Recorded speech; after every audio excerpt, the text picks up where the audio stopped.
Life in our small town was the definition of peaceful. My husband and I had our cozy little house, and our golden retriever, Buddy, was the king of the castle.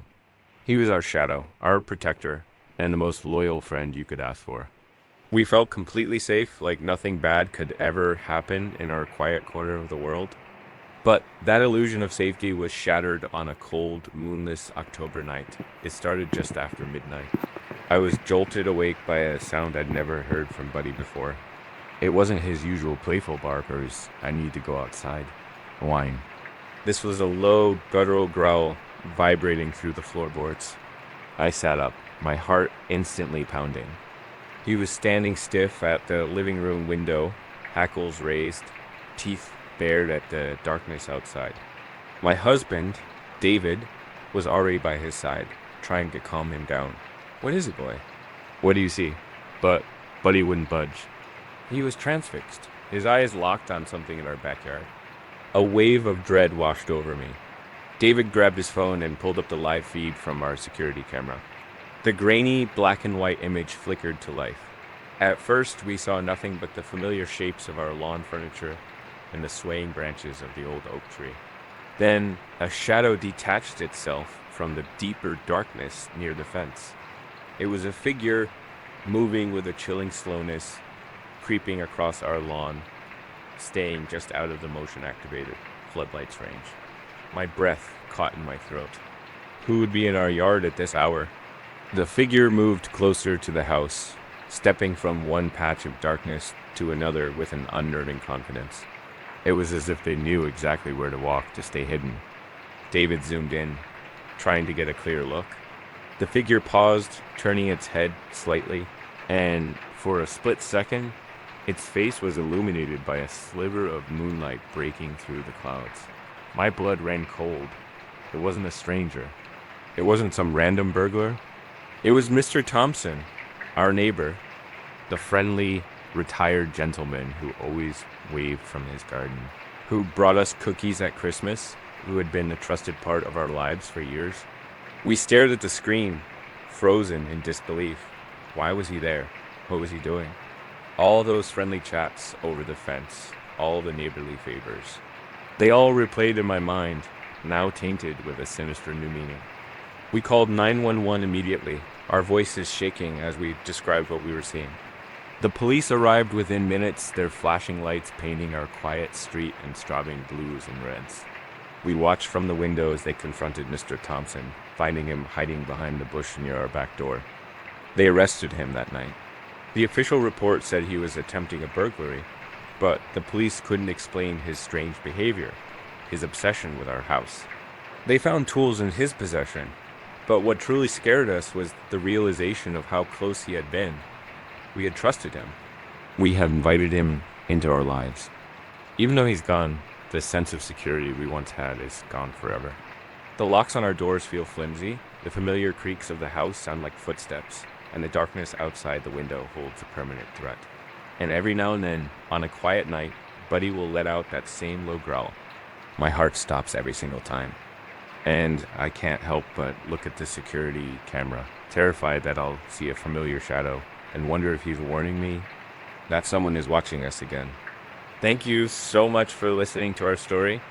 It's a chilling reminder that sometimes the real monsters are the ones we least expect. If you found this story compelling, please consider liking this video and subscribing to our channel for more true life encounters. Stay safe out there. When we first moved into the house on Elm Street, it felt like a dream come true. The quiet suburban street, the friendly neighbors who waved as we unpacked, everything was perfect. Almost everything.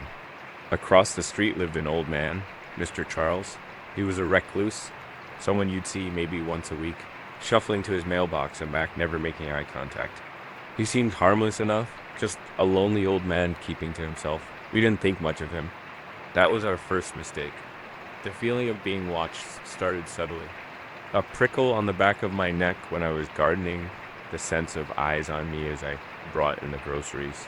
I'd glance over at Mr. Charles's house, but all I'd ever see were his thick, drawn curtains. I dismissed it as new house jitters, my imagination running wild. Then came the night that changed everything. I was up late, letting the dog out one last time. As I stood by the back door, a sudden brilliant flash of light erupted from Mr. Charles's upstairs window. It was instantaneous, like a camera flash, gone before I could fully register it. The curtain twitched, then settled. My blood ran cold. Was he taking pictures of me? Of our house? It seemed insane. I tried to tell myself it was a reflection, a trick of the light. Anything but the unsettling truth that was beginning to form in my mind. For the next few weeks, I lived in a state of quiet paranoia. Every flicker of light, every shadow in his window sent a fresh wave of anxiety through me. I started closing our blinds earlier, feeling exposed in my own home. My partner thought I was overreacting, that I was letting the creepy old man stereotype get to me. I wanted to believe that I really did, but the feeling wouldn't go away. The final confirmation came in the most chilling way possible.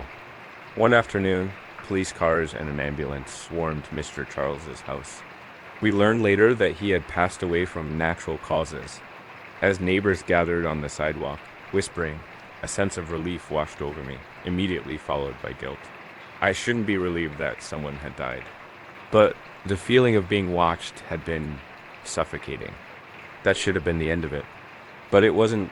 A few days later, a detective came to our door. He looked grim. He asked if we knew Mr. Charles well. We said no, not really. Then he asked us to come down to the station. He had something we needed to see. At the station, he led us into a small room and laid out a box of photographs. My heart stopped. There were hundreds of them. Photos of me, my partner, our kids. Pictures of us through our living room window as we watched TV. Photos of the kids playing on the swing set in the backyard. There was even one of us at the community park, miles from our home. They were all taken from a distance, grainy and invasive.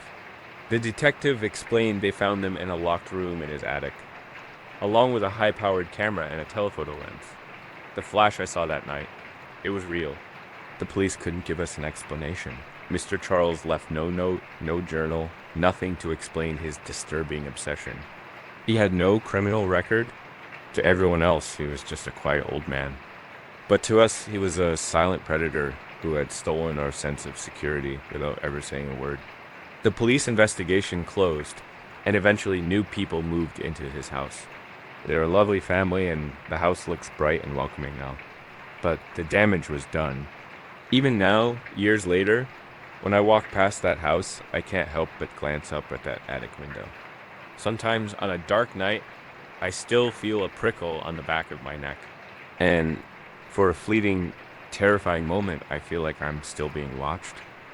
Thank you for listening to my story. It's a chilling reminder that you never truly know who is watching from behind the curtain. If you found this story compelling, please hit that like button and subscribe for more unsettling true stories. Stay safe out there. Living alone in that old apartment during college was an experience. The walls were paper thin, the floors creaked with every step, and my next door neighbor, Mrs. Harper, was unsettling. She was this frail-looking old woman who rarely went out. But whenever I'd pass her in the hallway, her eyes would lock onto me. It wasn't a friendly glance. It was an intense, unnerving stare that made the hair on my arms stand up. I tried to be polite, offer a hello, but she just keeps staring, silent. I chalked it up to her being lonely or maybe a bit eccentric. I tried to ignore it, telling myself I was overthinking things. But the feeling of being watched never really went away. Even when I was inside my apartment, I'd sometimes feel a chill, as if her gaze could pierce through the very walls. One night, I was cramming for my midterms, surrounded by textbooks and half-empty coffee mugs. The building was dead silent, the kind of quiet that amplifies every little sound. It was well past midnight when a frantic knocking shattered the silence. My heart leaped into my throat. I crept to the door and looked through the peephole. It was Mrs. Harper. Her face was pale, her eyes wide with terror. I hesitated, then cracked the door open, just a sliver, keeping the chain on. Mrs. Harper? Is everything okay? I asked. She grabbed the doorframe, her knuckles white. She whispered, her voice trembling. Listen to me. There's someone Someone on the fire escape. I saw him from my window. He's trying to get into your room. My blood ran cold. The fire escape. It was right outside my bedroom window. I'd always left it unlocked for ventilation.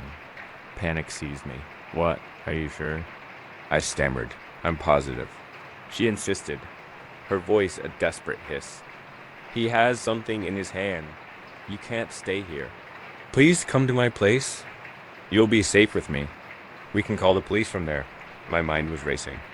Her apartment was right there, just a few feet away. It seemed like the only logical choice. Her fear felt so genuine, so contagious. My own apartment suddenly felt like a death trap. Okay, I whispered, fumbling to undo the chain. Okay, let's go. I slipped out of my apartment, and she practically pulled me into hers, locking the door behind us with a heavy thud. Her apartment was dark, cluttered, and smelled of dust and something else. Something metallic and vaguely sweet. Stay here, she said, her voice suddenly losing its frantic edge. It was calmer now, colder. I'll make sure everything is secure.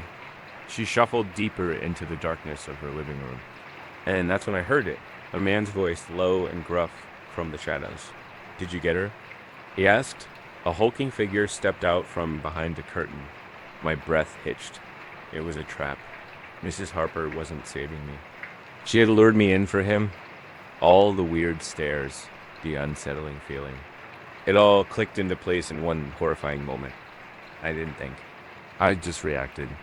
I spun around, wrenched the deadbolt open, and burst back into the hallway. I heard him shout behind me as I scrambled into my own apartment, slamming and locking the door. My hands were shaking so badly I could barely dial 911. I gasped for breath, telling the dispatcher everything through sobs. They're next door. Please hurry. The wait for the police felt like an eternity. I could hear shuffling and whispering through the wall. Then ... silence. When the officers finally arrived, they'd breached Mrs. Harper's door.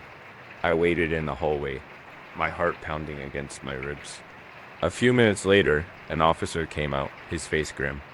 The apartment's empty, miss, he said. I stared at him, confused. What do you mean, empty? He shook his head. There's no one in there. No signs of anyone, either. They were gone. Both of them.